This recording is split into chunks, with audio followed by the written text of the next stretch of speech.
सूफी की कलम से व्लॉग में आप सभी दर्शकों का एक बार फिर से स्वागत है। आज हम आए मांगरोल शहर में और आज हमारे साथ जुड़ने वाले हैं मांगरोल शहर की एक बहुत ही नामी गिरामी शख्सियत श्री पीयूष जी विजय, जो भारतीय जनता पार्टी के वरिष्ठ नेता भी है और चूँकि 2023 के जो विधानसभा चुनाव आने वाले हैं उसमें अपनी दावेदारी भी पेश कर रहे हैं। तो आइए इनसे बातचीत करते हैं।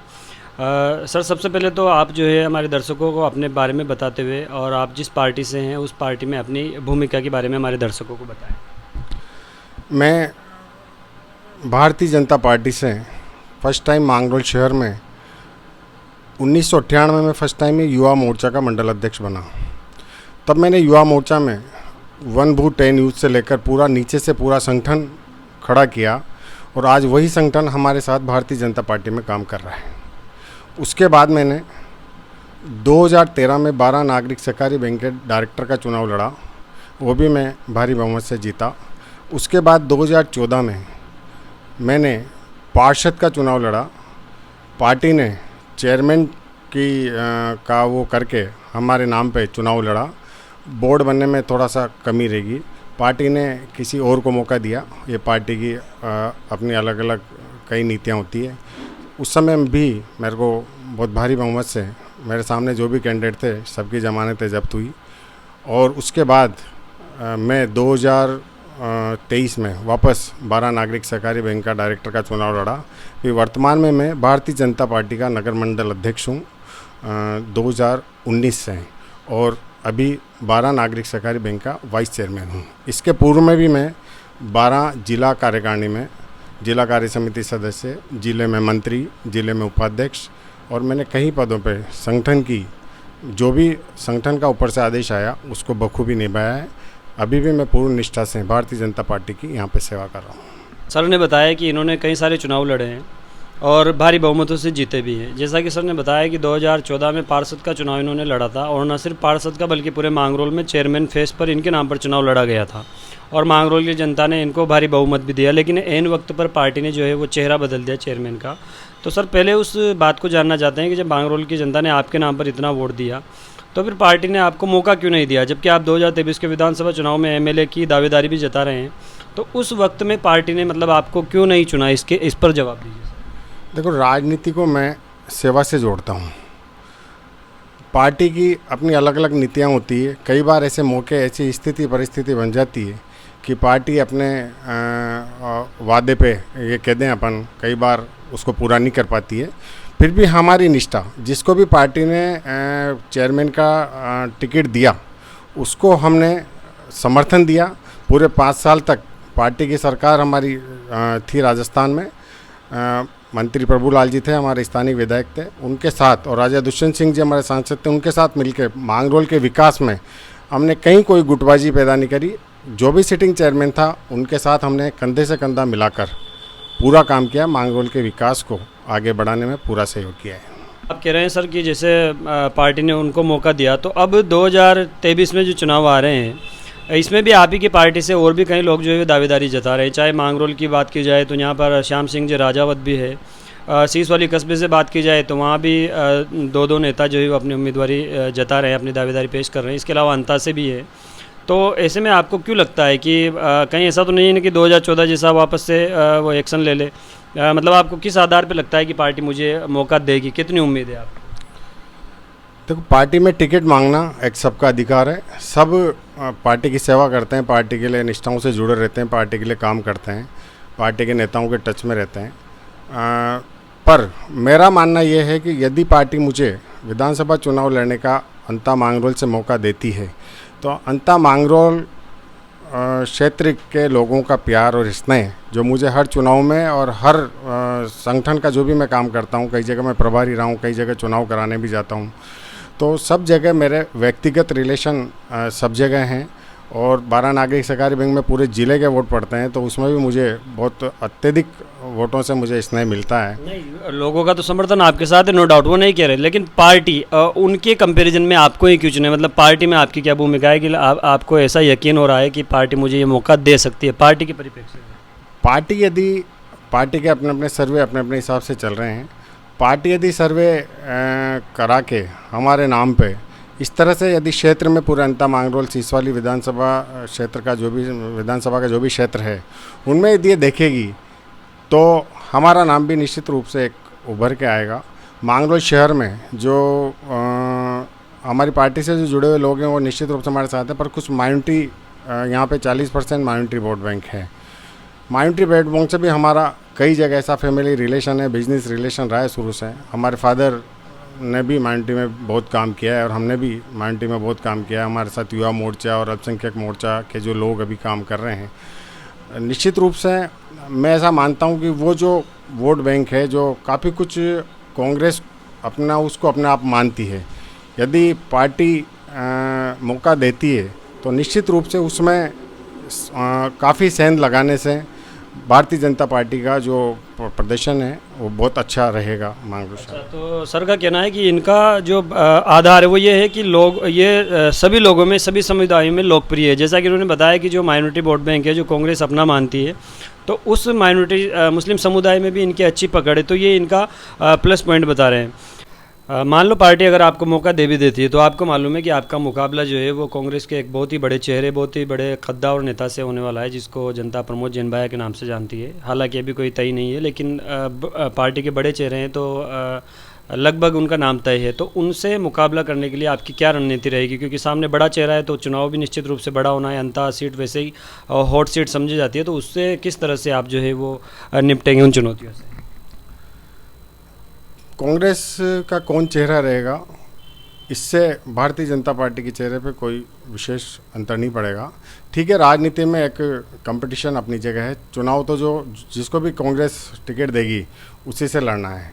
बाकी जो वर्तमान मंत्री महोदय का जो चेहरा है जो आप बता रहे हैं, वो निश्चित रूप से उनके लिए भी क्षेत्र में काफ़ी इनकम्बेंसी है, काफ़ी असंतोष है। ये उनको भी शायद अपने सर्वे में पता पड़ गया होगा, और उनके जो खिलाफ इनकम्बेंसी है उसका फ़ायदा तो पार्टी को मिलेगा ही सही। बाकी हमारी जो पार्टी की जो सेवाएं हैं, हमने भी यहाँ पे हमारे फादर शुरू से जनसंघ के संस्थापकों में से रहे हैं। बहुत टाइम से हमने बचपन से पार्टी की सेवा करते हुए उनको देखा है और हम भी उसी लाइन पे जा रहे हैं। और सेवा के जहाँ तक सवाल है, सेवा में हमारा परिवार भामाशाह परिवार है। हमारे फादर को 30 लाख रुपए का डोनेशन करके यहाँ पे एक स्कूल फादर के नाम से चल रहा है, ब्रजमोहन विजय बालिका उच्च माध्यमिक विद्यालय। उसमें 900 बच्चियाँ पूरे क्षेत्र की पढ़ रही है, जिसमें अल्पसंख्यक भी हैं और आसपास के ग्रामीण एरिया में भी 12 ज़िले का टॉप स्कूल है।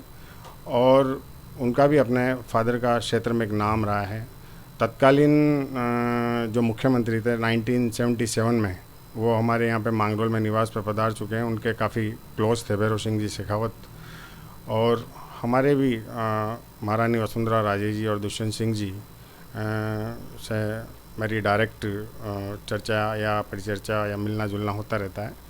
तो क्षेत्र के बारे में हालचाल पूछते रहते हैं, बताते रहते हैं उनको।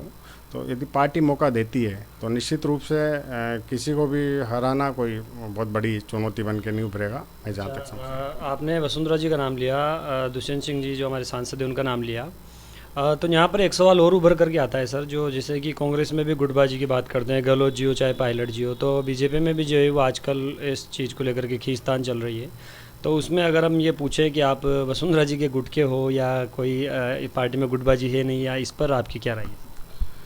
मैं नहीं समझता कि पार्टी में कोई गुटबाजी है ऊपरी सतह पे। नीचे तो कोई गुटबाजी है नहीं, ऊपरी सतह पे जो लगता है लोगों को, जो बाकी हमने तो कभी ऐसी गुटबाजी का ऐसा कोई सामना नहीं करा। हम संगठन में काम कर रहे हैं। निश्चित रूप से प्रदेश अध्यक्ष का जो आदेश होता है, जिलाध्यक्ष का जो आदेश होता है, उसको हम पूरा करते हैं।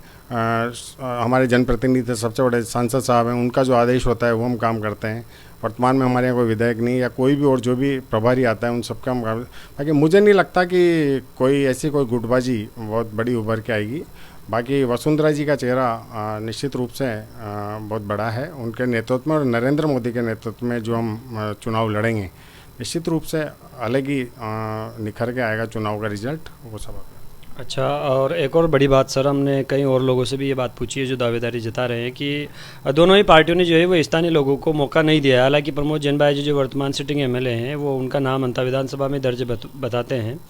और अंता सीसवाली मांगरोल में को आप किस नज़र से देखते हैं कि ये जो प्रमोद भाई जो काम करवा रहे हैं ये पर्याप्त है या नहीं है? और अगर आपको मौका मिलता है तो मतलब आपकी प्राथमिकताएं क्या रहेगी पूरी अंता विधानसभा को लेकर के, चाहे अंता हो, सीसवाली हो, मांगरोल हो, और इसके पूरे आसपास का जो क्षेत्र है उसको लेकर के आपका क्या प्लान है? देखो, अंता मांगरोल विधानसभा क्षेत्र में से भी मैं आपको समझाने के लिए कि मांगरोल क्षेत्र को थोड़ा सा अलग करना चाहूँगा। मांगरोल क्षेत्र बहुत पहले पीपलदा विधानसभा में रहा है। तो पीपलदा विधानसभा में रहता हीरा लाल जी आर्य हमारे विधायक रहे हैं बहुत सालों तक, और वो पीपलदा विधानसभा 3 जिलों में विभक्त था, बूंदी, कोटा और बारां। तो जब भी हम डायरेक्ट विधानसभा के हिसाब से समझो या विकास के हिसाब से थोड़े से अछूते रहे काफ़ी सालों तक। उसके बाद रघुवीर सिंह कौशल एक बहुत कद्दावर नेता हुए हमारे यहाँ। हमारे फादर के काफ़ी गहरे संबंध थे, हमारे यहाँ उनका आना जाना था। तो उन्होंने अंता क्षेत्र से वो चुनाव लड़े जब मांगरोल उसमें नहीं था। तो अंता में उनकी काफ़ी देन है, 12 जिले की स्थापना में उनकी काफ़ी देन है, 12 जिले के विकास में उनका काफ़ी देन है। 12 विधानसभा के वो विधायक बन के और मंत्री बने वहाँ से। NTPC जैसी चीज़ वो अंता में लाए। इस काम में मांगरोल क्षेत्र थोड़ा अछूता है। यहाँ पे ऐसा कोई जनप्रतिनिधि अभी नहीं बना। वर्तमान जो जनप्रतिनिधि उन्होंने भी यहाँ के क्षेत्र के विकास के लिए या कोई इंडस्ट्री लाने के लिए या कोई बहुत बड़ी जिससे बेरोजगारी मिटे, इसके बारे में कोई काम नहीं किया। न उसके बारे में सोचा कि यहाँ पे कुछ जो कर सकते थे वो भी वो नहीं किया। अभी बहुत पावरफुल मिनिस्टर हैं वो, तो यहाँ पे उन्होंने नई इंडस्ट्री की बात करी। छबड़ा में हमारे थर्मल आया, कवाई में हमारे यहाँ अडानी आया, पर इस तरह का कोई यहाँ पे मांगरोल क्षेत्र में या सीसवाली क्षेत्र में कोई ऐसी कोई चीज़ आनी चाहिए थी जिससे यहाँ के लोगों को बेरोज़गारी से दूर होना पड़े और यहाँ के जो लोग हैं, यहाँ पे जो छात्र हैं, बेरोज़गारी जो भुगत रहे हैं, उनको मौका मिलता। मेरी पहली प्राथमिकता यही रहेगी कि यहाँ पे रोज़गार के अवसरों का सृजन हो। जैसा कि हमने देखा है, अभी थोड़ी देर पहले भी जिक्र किया है कि स्थानीय को प्राथमिकता नहीं देते, पैराशूट प्रत्याशी यहाँ से उतारे जाते रहे हैं, हर बार ज़्यादातर ऐसा ही हुआ है। तो इसको लेकर के क्या कहना चाहिए? पार्टी पैराशूट सब तो हम इस्तेमाल नहीं कर सकते। पार्टी जिसको भी टिकट देती है वो निश्चित रूप से स्थानीय हो जाता है। पर स्थानीय चेहरे का मतलब ये होता है कि स्थानीय जो यहाँ पे निवास करता है वो निश्चित रूप से लोगों से काफ़ी जुड़ाव रहता है, उसका सुख दुख में काम आता है, हमेशा अवेलेबल रहता है। इसलिए यदि स्थानीय चेहरे को पार्टी टिकट देती है तो निश्चित रूप से उसका ज़्यादा फायदा मिलेगा। बाकी पार्टी का निर्णय सर्वोपरि होता है। पार्टी अपने सर्वे से, मैंने पहले भी बताया आपको, पार्टी अपना सर्वे कराती है, जीता को टिकट देती है। निश्चित रूप से हमने पहले प्रभु लालजी सैनी को टिकट दिया एक बार, तो जीते भी सही। तो बाकी पार्टी यदि अंता मांगरोल सीसवाली से किसी को टिकट देती है तो निश्चित रूप से उसका फर्क पड़ेगा। ये कहना है पीयूष जी विजय का। और जैसा कि इन्होंने भी थोड़ी देर पहले बताया, और पूरा मांगरोल और पूरा क्षेत्र परिचित है कि इनके जो पिताजी है ब्रजमोहन जी विजय, उनके नाम से यहाँ का बालिका सीनियर सेकेंडरी स्कूल चलता है। वो सामाजिक कामों से जुड़े रहे हैं, उनका काफ़ी नाम है। तो सर, उनके नक्शे कदम पर चलते हुए सामाजिक कामों में आपका क्या रोल रहा है? थोड़ा सा इस पर भी प्रकाश डालें। निश्चित रूप से मैंने पहले आपको बताया कि राजनीति को मैं कोई लाभ की चीज़ नहीं मानता हूँ। राजनीति हमेशा सेवा के लिए। पार्टी आगे भी मुझे मौका देती तो मेरा राजनीति करने का मतलब केवल सेवा ही है।